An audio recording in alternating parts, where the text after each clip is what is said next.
Hey guys, Joe here. In today's video, I want to talk about influence. Because I started my company in March 2026. So I'm still new, I'm still learning, right? But by May, we hit a 100K month. And then in June and July, we're still going through August, really going well. But in June and July, we cleared 120K in both of those months. And so in total, we have collected almost $500,000 as a company, right?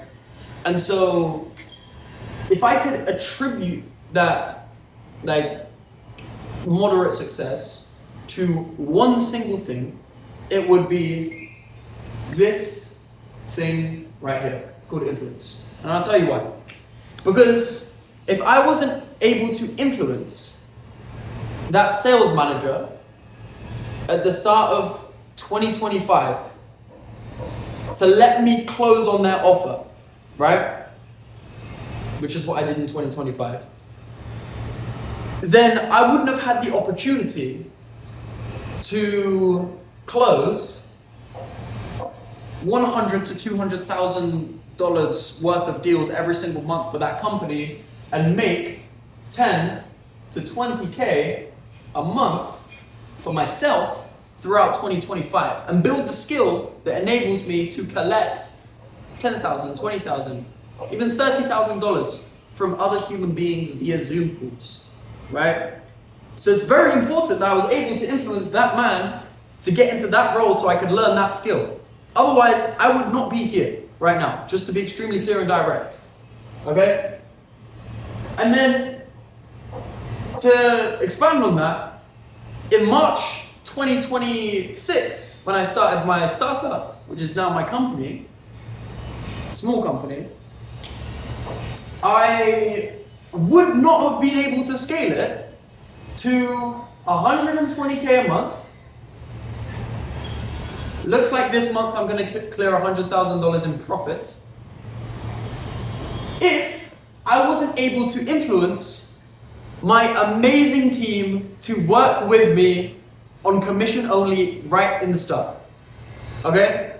Why on earth would you work with a brand new company with no proof of concept to help me book appointments on my calendar so that I can close them? To help me out with the client success, even though we don't have any clients yet, right? To be there on standby. Why? It's because they believed in me to get the clients. Why? Because I influenced them. It's because the appointment setters believed in me that I would close the deals. Why? Because I influenced them. Okay?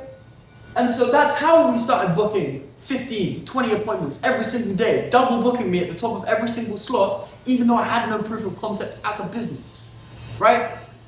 Influence. And so I'm going to break down, let's say like a 3-step formula in order to achieve influence. Okay, I'm going to break some beliefs in your mind, right? First of all, I want to start off with the word passion. I don't like this word. People always tell me that I'm passionate, right? I might have a bit of a contrarian take on this word, which is that people always tell me, look, Joe, you're so passionate about sales. I was never passionate about sales, okay? Let me tell you how this passion developed. I realized it was a valuable skill. I doubled down on it. I learned it. I mastered it.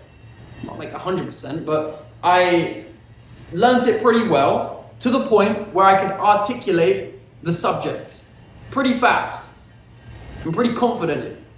And when you can articulate yourself fast and confidently, people call you passionate, right? If you know everything there is to know about tennis and you go on a whole spiel about it, no ifs, no buts, no maybes, no ums, no ahs, people will be like, wow, damn, he's really, really passionate about tennis. It's like, no, motherfucker, I've just been learning this shit for years. Trying to get it out of my system, you know? So passion, I don't agree with that whole shit. Shebang. Okay? Let me tell you how to develop influence. Okay? I'm gonna do this in reverse order. So in order for me to influence you, to work on my team, even though I have no proof of concept, I'm gonna need to speak to you with an insane amount of energy and conviction. And I'm gonna have to transfer that energy and conviction into your mind. Okay? So we need energy. Right? But what did I say about the passion? Okay? Now just to go back 2 steps, right? The same thing on the interview with the sales manager. In order for me to convince him to close on that offer, even though I'd never closed deals in my life, I needed energy, I needed conviction, I needed to transfer confidence into his mind, right? So in order to influence someone, we need energy, right? But in order to have energy and to articulate something fast and well, to install confident beliefs inside of other human beings, we need mastery. Like I said, you've been spending years learning everything there is to know about tennis. People will call you passionate about tennis because you're speaking with energy, because you're speaking fast and articulate. Okay? But in order to achieve mastery, we need a huge reason why. Right? This is really, really important. I would never have mastered sales unless I made a single decision to become like the best salesperson. I decided sales is a very, very valuable skill that's going to take me very far in my business career. And if I want to be a professional businessman, which was the main goal, I needed to master sales. Right? I could have chose marketing, I could have chose something else, but I chose sales. I decided if I want to be able to negotiate, if I wanted to be able to articulate, if I wanted to be able to communicate, if I wanted to be able to influence, I need to be able to sell. Right? I need to be able to sell myself, I need to sell my company, I need to be able to sell offers, everything, sales. I just decided, right? And so I decided I was going to be the best salesperson. So I was like, where do I start? What is sales? You have the appointment setting, the cold calling, right? And so I dedicated years to it, right? I got cold calling roles. I cold called for my own businesses, for local businesses. And since the age of 16 to 17, I was making 300 cold calls every single day. But why would I do such an uncomfortable thing? Why? It's because I wanted to be the best. That was my reason why. Other people's reason why might be because they want to help their family. It might be because it might be just something completely different, but my reason why, and the thing that was fueling me to do the uncomfortable things in order to achieve mastery, was because I wanted to be the best at sales. And so there's 3 stages to the sales process. There's cold calling, which is booking appointments. Then there's closing deals, which in order to learn that part, I needed to convince that manager, remember what I told you. And then there's account management on the back end. And I learned that more in my own business, which is like upselling people, building relationships with them on the back end, and then upselling them, you know? So those are the 3 stages of sales, right? And so I dedicated my life to mastering sales. And that was my reason why. That's what fueled me to master sales, right?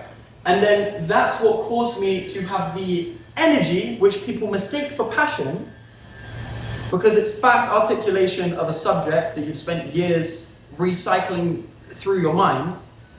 And then that is how you achieve influence. Right? And like I said, I just want to take this back a few steps. Influence is the single thing that I would attribute to my success, to my moderate success, humbly, right? Anything could happen, but we're doing over 100K a month, and this is the reason why. Okay? So the video is coming up to 10 minutes.